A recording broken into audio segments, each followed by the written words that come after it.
আসসালামু আলাইকুম। এখন আমরা এসেছি জেনারেল ম্যাথের ত্রিকোণমিতিক অনুপাতের একটি অঙ্ক আমরা দেখব, যেটা বরিশাল বোর্ড 2024-এ আসছে। খুব খুব ইম্পর্টেন্ট। আমরা এখন অঙ্কটি দেখব। প্রথমে আমাদের উদ্দীপক দেওয়া আছে, এবিসি একটা ত্রিভুজ দেওয়া আছে। ত্রিভুজটি অবশ্যই সমকোণী ত্রিভুজ, যেখানে বি কোণের মান 90 ডিগ্রি এবং সি কোণের মান হচ্ছে থিটা ডিগ্রি। এখন এই উদ্দীপক ব্যবহার করে বলা হচ্ছে, প্রমাণ করো যে AB by BC plus AC by BC whole square is equal to 1 plus sin theta minus divided by 1 minus sin theta। এখন আমরা যেটা করব, এই যে ত্রিভুজ থেকে আমাদের এই মানগুলো বের করতে হবে। অর্থাৎ এখানে দেওয়া আছে AB by BC, AC by BC। এখানে অবশ্যই তোমাদের কাছে একটা বিষয় মনে আছে যে আমরা লম্ব বাই অতিভুজ, অতিভুজ বাই লম্ব বা ভূমি বাই অতিভুজ, এই যে বিষয়গুলো আমাদের দেওয়া ছিল, সেখান থেকেই মূলত আমাদের এই অঙ্কগুলো করতে হবে। তো এখন যেহেতু এখানে আমাদের সাইন বা কজ দেওয়া আছে, এই মানটাও আমাদের সাইন কজে নিয়ে আসতে হবে। সেক্ষেত্রে আমরা যদি বলি, আমরা লেফট হ্যান্ড সাইড উঠাবো যে AB by BC plus AC by BC. এখন এটা হচ্ছে আমাদের লেফট হ্যান্ড সাইড। এখন এবি বাই বিসি কত, AC by BC is equal to কত, সেটা আমরা যদি এখন খেয়াল করি, আমরা একটু দেখব যে এবি বাই বিসি এই ত্রিভুজে এবিটা কি আছে, এবিটা হচ্ছে লম্ব, আর বিসি কি ভূমিকায় আছে, বিসি আছে ভূমি। আর যদি বলি এসি, এসি হচ্ছে অতিভুজ, অতিভুজ। এখন এই যে তিনটা ত্রিভুজ যেহেতু তিন বাহু, তাহলে এই তিনটা থেকে আমাদের এই যে ত্রিকোণমিতিক ফাংশনগুলো, এখন আমাদের দেওয়া আছে এবি বাই বিসি। এবি হচ্ছে লম্ব, বিসি মানে ভূমি। অর্থাৎ আমরা কি বলতে পারি, লম্ব বাই ভূমি is equal to tan theta. লম্ব বাই ভূমি is equal to tan theta, লম্ব বাই ভূমি। অর্থাৎ এই যে লম্ব বাই ভূমি, এখন লম্ব হচ্ছে এবি, ভূমি হচ্ছে বিসি। তাহলে AB by BC is equal to আমরা বলতে পারি লম্ব বাই ভূমি। লম্ব বাই ভূমি মানে ট্যান, তাহলে ট্যান ইজ ইকুয়াল টু আমরা বলতে পারি। এরপরে আমাদের দেওয়া আছে কি, AC by BC, AC by BC. এখন এসি মানে কোনটা, এসি মানে অতিভুজ, আর বিসি মানে ভূমি। এখন অতিভুজ বাই ভূমি কি হবে, আমরা নর্মালি যদি বলি কজ ইজ ইকুয়াল টু অভুজ, অর্থাৎ ভূমি বাই অতিভুজ, ভূমি বাই অতিভুজ সমান কজ। এখন এখানে অতিভুজ বাই ভূমি, আমরা কজ ইজ ইকুয়াল টু সেক বলা যায়, 1 বাই সেক। এখন এইটা ইজ ইকুয়াল টু সেক, যেহেতু আমরা জানি যে sec is equal to 1 by cos. তো এখন ব্যাপার হচ্ছে, আমাদের তাহলে সেক যদি মনে নাও থাকে, আমরা কজের থেকে নিয়ে আসতে পারবো।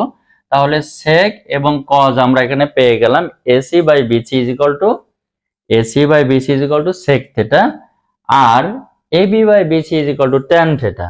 এখন যদি আমরা এখানে বসাই এবি বাই বিসি মানে ট্যান থিটা প্লাস, আমরা এখন এখানে যেটা করব সেটা হচ্ছে সেক থিটা। এখন সেক্ষেত্রে করব কি, আমাদের হোল স্কয়ার দিয়ে দেব। এখন আমরা এই যে আমাদের প্রমাণে আছে সাইন, তার মানে এখানে ট্যান আর সেক যেটা যেই থাকুক না কেন, আমরা চেষ্টা করব সেটা সাইন এবং কজে নিয়ে আসা যায় কিনা। তাহলে আমরা এখানে লিখতে পারি sine theta by cos theta, sec is equal to 1 by cos theta square. এখন এইটা আমরা একটু লসাগু গসাগু করব, যোগ বিয়োগ। তাহলে যদি cos theta is equal to আমরা করি, তাহলে sin থিটা প্লাস 1, এটাই তো আমাদের হয়। এখন এই স্কয়ার আমি উপরে একবার দেব আর নিচে একবার দেব। কেন দেব, কারণ আমাদের প্রমাণের ক্ষেত্রে খেয়াল রাখতে হবে সাইনে বের করতে হবে।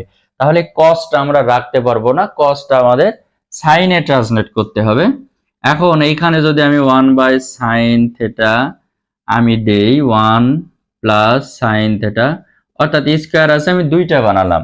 এখন আমরা জানি কি যে sine square theta cause square theta is equal to 1।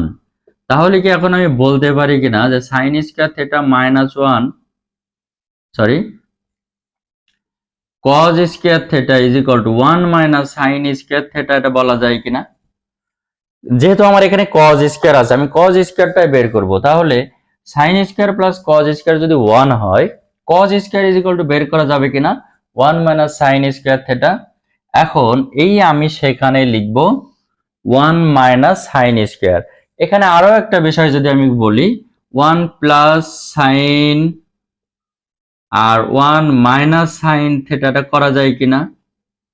যেহেতু 1 মানে কি 1 মাইনাস sin স্কয়ার, অর্থাৎ 1 প্লাস sin এ করা যায়, 1 মাইনাস sin করা যায় কিনা?